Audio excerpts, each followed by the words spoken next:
শুভেচ্ছা জানালেন পুতিন। প্রধান উপদেষ্টার সঙ্গে সেনাপ্রধানের সাক্ষাৎ এবং বাংলাদেশের পাকিস্তান সফর থেকে বাদ ওয়ানডে সিরিজ।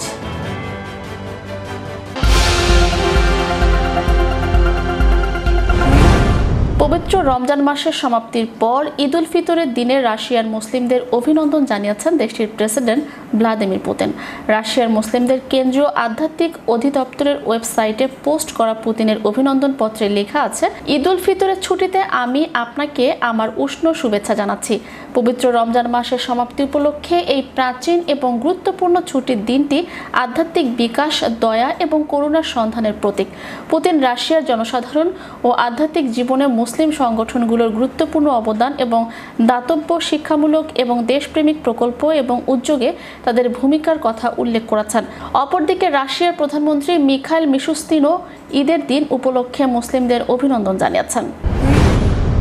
ইসরায়েলি বাহিনীর কঠোর বিধিনিষেধের মধ্যেও জেরুজালেমের আল আকসা মসজিদে ঈদ উল ফিতরের নামাজ অনুষ্ঠিত হয়েছে। হাজারো মুসল্লি সব বাধা পেরিয়ে ইসলামের তৃতীয় পবিত্রতম এই মসজিদে নামাজ আদায় করতে সমবেত হন।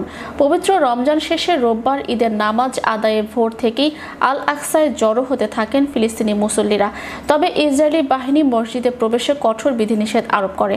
নামাজে অংশ নিতে আসা মুসল্লিদের ব্যাপক তল্লাশির মুখে পড়তে হয়। তবে শেষ পর্যন্ত হাজারো মানুষ ঈদের নামাজে শরীক হন। মধ্যপ্রাচ্যের বিভিন্ন দেশে ঈদ উল ফিতর আনন্দমুখর পরিবেশে পালিত হলেও ফিলিস্তিনিদের জন্য দিনটি আতঙ্ক ও শঙ্কার ছায়া নিয়ে এসেছে।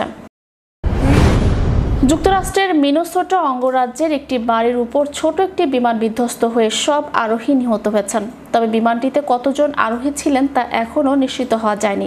প্লেনটি আইওয়া থেকে মিনেসোটার দিকে যাচ্ছিল। স্থানীয় সময় দুপুর 12:20 এটি ব্রুকলিন পার্কের একটি বাড়িতে আশ্রয় পড়ে এবং আগুন ধরে যায়। ফায়ার সার্ভিস দ্রুত ঘটনাস্থলে পৌঁছলেও বাড়িটি পুরোপুরি পুড়ে যায়। ফেডারেল এভিয়েশন অ্যাডমিনিস্ট্রেশন এবং ন্যাশনাল ট্রান্সপোর্টেশন সেফটি বোর্ড দুর্ঘটনার কারণ খুঁজে বের করার চেষ্টা করছে। তদন্তকারীরা রবিবার ঘটনাস্থলে যাবেন এবং বিমানের ধ্বংসাবশেষ পরীক্ষা করবেন। গণপ্রজাতন্ত্রী বাংলাদেশের অন্তর্বর্তীকালীন সরকারের প্রধান উপদেষ্টা প্রফেসর ডক্টর মোহাম্মদ ইউনূসের সঙ্গে সৌজন্য সাক্ষাৎ করেছেন সেনাবাহিনীর প্রধান জেনারেল ওয়াকরুজ্জামান। রোববার রাষ্ট্র অতিথি ভবন যমুনায় এর সাক্ষাৎ অনুষ্ঠিত হয়। আন্তঃবাহিনী জনসংযোগ পরিদপ্তরের এক সংবাদ বিজ্ঞপ্তিতে এই তথ্য জানানো হয়েছে। সাক্ষাৎকালে সেনাপ্রধান আসন্ন ঈদে দেশের সার্বিক নিরাপত্তা নিশ্চিত করতে সেনাবাহিনী কর্তৃক গৃহীত পদক্ষেপ, লঞ্চ টার্মিনাল, ট্রেন স্টেশন ও বাস স্ট্যান্ড সমূহে নিরাপদ সেবা নিশ্চিতকরণ সহ সব সড়কে নিরবচ্ছিন্ন যান চলাচল, শিল্পাঞ্চলের মালিকদের সঙ্গে শ্রমিকদের বোঝাপড়ার ব্যবস্থাকরণ এবং সেনাবাহিনীর চলমান নানা কার্যক্রম সম্পর্কে প্রধান উপদেষ্টাকে অবহিত করেন। ঈদের শুভেচ্ছা বিনিময়ের জন্য প্রধান উপদেষ্টা ডক্টর মোহাম্মদ ইউনূস, বিএনপির চেয়ারপারসন ও সাবেক প্রধানমন্ত্রী বেগম খালেদা জিয়া এবং দলটির ভারপ্রাপ্ত চেয়ারম্যান তারেক রহমানকে আমন্ত্রণ জানিয়েছেন। বৃহস্পতিবার প্রধান উপদেষ্টার কার্যালয়ের সহকারী পরিচালক খন্দকার মমিনুর রহমান গুলশানে বিএনপির চেয়ারপারসনের কার্যালয়ে গিয়ে আনুষ্ঠানিকভাবে দাওয়াতপত্র দুটি হস্তান্তর করেন। খালেদা জিয়ার একান্ত সচিব মোহাম্মদ আব্দুস সাত্তার ও তারেক রহমানের এপিএস মেহেদী হাসান দাওয়াতপত্র গ্রহণ করেন। উপদেষ্টার দপ্তর থেকে বিষয়টি নিশ্চিত করে জানানো হয়, ডক্টর ইউনূস পবিত্র ঈদ উল ফিতরের দিন বিকেল 4টার দিকে তেজগাঁওয়ে প্রধান উপদেষ্টার কার্যালয়ে আমন্ত্রিত অতিথিদের সঙ্গে শুভেচ্ছা বিনিময় করবেন।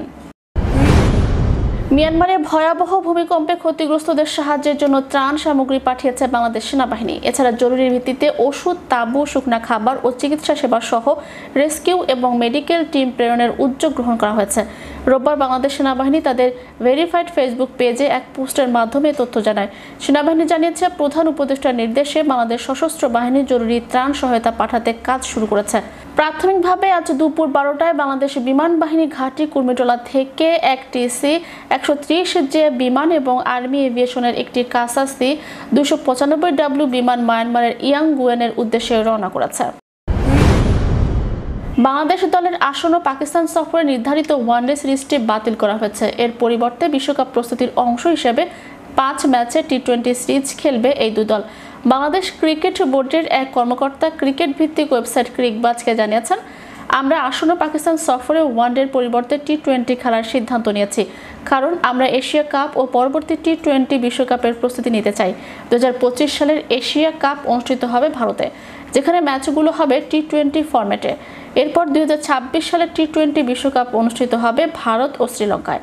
তাই বিশ্বকাপের প্রস্তুতির কথা মাথায় রেখে দুই বোর্ড যৌথভাবে ওয়ানডে সিরিজ বাতিলের সিদ্ধান্ত নিয়েছে।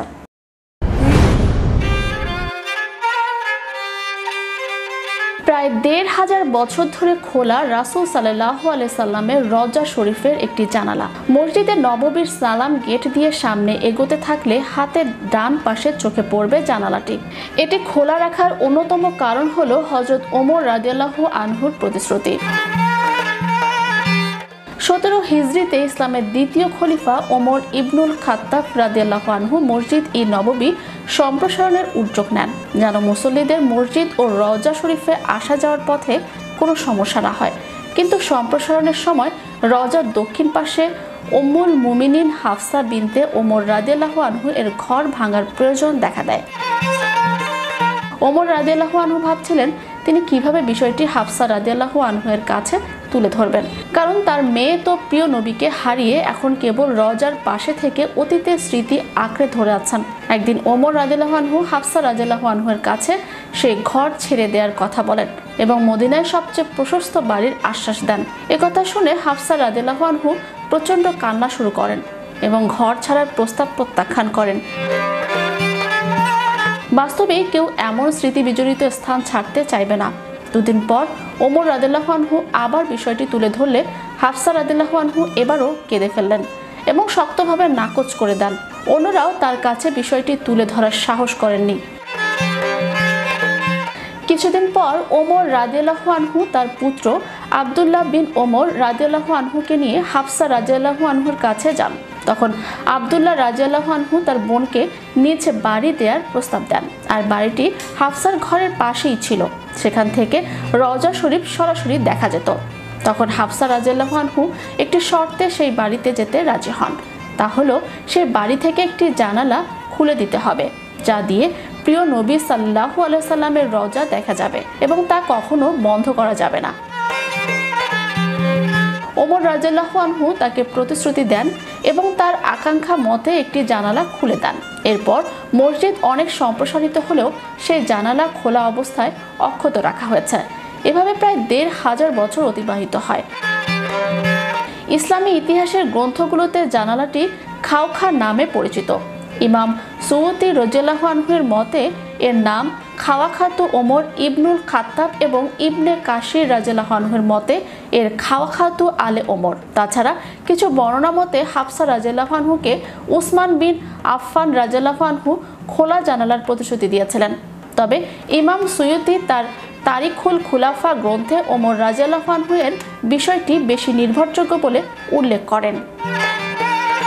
Channel 52 news desk.